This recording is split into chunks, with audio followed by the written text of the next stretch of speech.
Nako, nababaliw na naman sa lungkot ang mga fans ng Paunin dahil nga sa naglalabasang mga chika tungkol kay Jericho Rosales at Janine Gutierrez. OMG, totoo ba na Janine Gutierrez single and ready to mingle?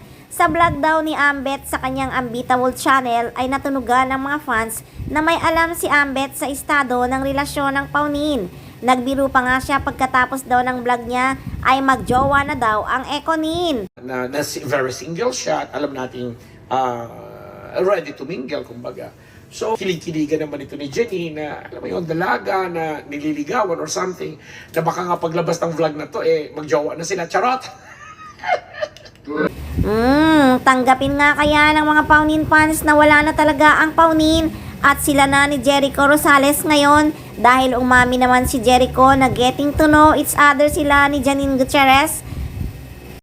Kaya naman ang hiling daw ng mga fans ay magsalita na daw si Janine Gutierrez para makapag-move on na daw ang mga fans ng Paunin.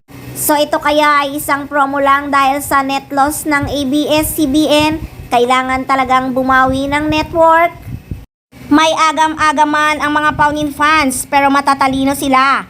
Kaya hanggang ngayon hindi sila sumusuko kahit napakarami ng issue ang lumalabas. Para sa kanila, hindi nila susukuan ang Paunin hanggat hindi umaamin sina Paolo Abilino at Janine Gutierrez.